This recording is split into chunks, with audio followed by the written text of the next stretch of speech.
I walk among the tall flown pines and through the foggy trail. The pines reach up to the indigo sky and the pale blue moon as the rain continuously falls. The tall grasses brush against my legs as I walk in the blue moonlight, looking ahead to find my sanctuary. The forest around me thrives, insects and frogs singing to one another in an endless chorus as fireflies illuminate my path. I'm guided by their glow as I pass by several ponds, observing the eyes of alligators peering above the water. As I walk onwards, I can hear the splashes of the alligators from the water. The tall grasses halt and give way to a taller, thicker cluster of pines. I enter without hesitation, carefully stepping on the piles of pine needles which blanket the ground. The wind blows across the trees, and even more water descends to fall upon me. But I don't mind, for I'm heading to my sanctuary. The pine needles give way to a muddy ground, where spruces join the pines in an everlasting reach to the sky. The mist thickens and the rain stops, and I hear it. Footsteps. Muddy footsteps, echoing throughout the dark forest. Hoarse breathing fills my ears and the sense of decay and rot overwhelm my nostrils. I don't run. It can't harm me. I move into a thicket of willows as I hear the breathing even louder than before, but I see light now. Several shafts of cyan light burst from between the branches of the last willow tree, and at last I can see it. My sanctuary. Leaving the dark forest far behind, I enter the clearing in the forest to behold brooks and streams that flow around a cabin, running with clear sapphire water and thriving with fishes. A mountainside faces the sanctuary, covered in vines and vegetation of all sorts. On top of the mountainside sits a great waterfall, feeding channels among the plants both on the mountain and on the ground with shimmering azure water. Feeling at home in my sanctuary, I step into the cabin, but not before hearing muddy footsteps slap back into the dark forest.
The wind chants in the warm summer night, whispering legends of the chapel, sanctuary from an insane world. She wanders the ancient corridors, illuminated by red candles, searching only for tranquility. She ascends stone spiral staircases, white dress flowing in the crimson light, as she explores the time-worn chapel. While she walks in the candle's red glow, the demons outside scratch on the walls, searching for the chapel entryway. Eventually, she will exit, combating demons in endurance, fighting until victory or death. She wanders the ancient corridors, illuminated by red candles, and for a moment, all is tranquil. The wind chants in the warm summer night, whispering legends of the chapel, sanctuary from an insane world.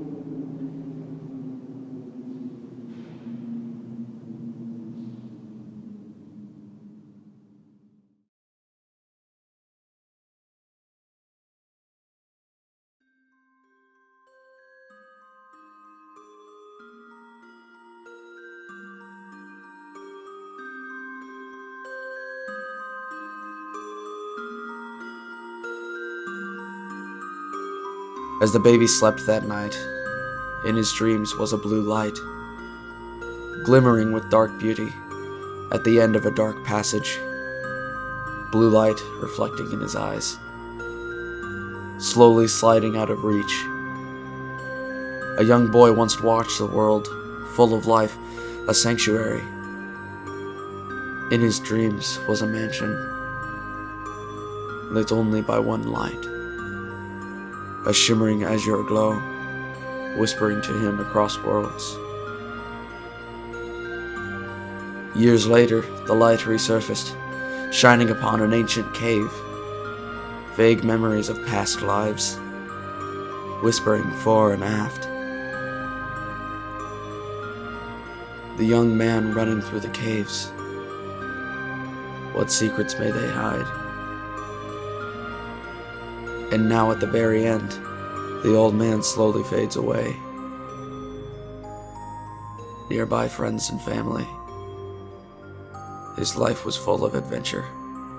He was a man who loved to laugh. And now at the very end, he looks down a pitch-black passage. The blue light resurfaces. His old weak body is no more. The young man runs with great joy. Familiar light is closer. Brilliant blue light shining, enveloping him in light, stepping through the azure illumination. Infinite solar systems, oceans of stars flowing among planets, limitless knowledge, full in light.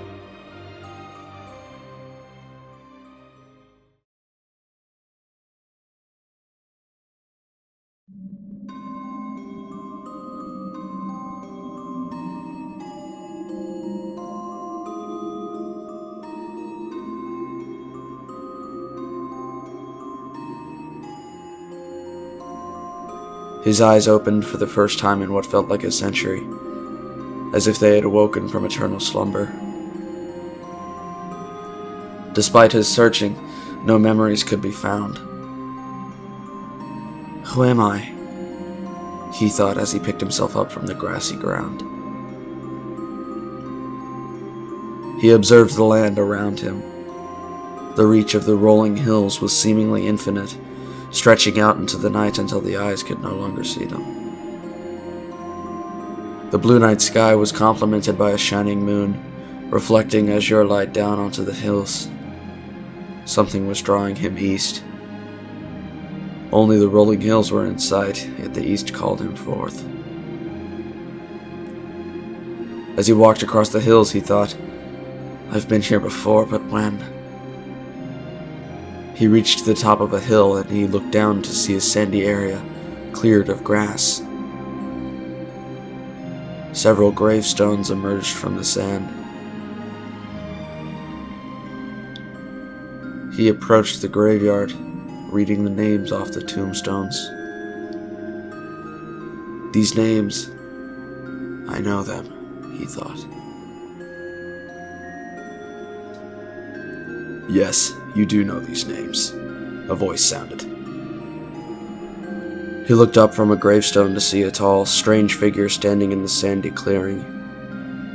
The oddity wore a long, flowing black cloak, his face obscured by a hood. Two large, black feathered wings protruded from the cloaked figure's back. I remember. Your death, he said. Yes, Death responded. And these are your past lives. The Reaper's words unlocked his forgotten memories. He saw brief flashes of his past lives, hearing vague voices of all the people he had once known. "You've been to this graveyard before," Death spoke, gesturing to the gravestones with a skeletal hand. "I've watched you in each life. You've shown great progress. Now, I offer you two paths to take." He watched as two shimmering white orbs appeared on either side of Death. Gesturing to his left, Death said, "Eternal silence. Freedom from pain, happiness, or thought. There's nothing to feel and you won't be able to wish for more." Death then held a skeletal hand to his right side. Rebirth as a human once again. Except this time, you will be alone. Travel Earth, discover its secrets, and seek knowledge for the human race. Live a meaningful life. He stood before Death, now idle and patient. He stood in the graveyard under the indigo sky. At last he replied, "I choose to live again." Death beckoned him forward, and he entered the shimmering orb of white light, his memories vanishing as quickly as they had arrived. His eyes opened for the first time as they observed the world.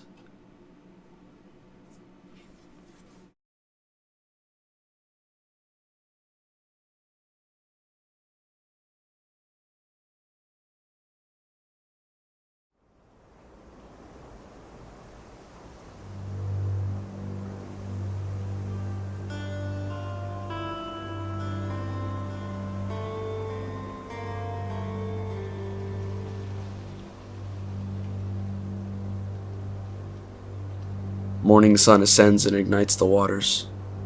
He walks alone in the fiery light, entering the gargantuan rainforest as the fire sky beckons him forth.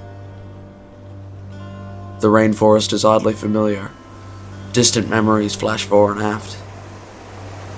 And yet, he had never walked these grounds before.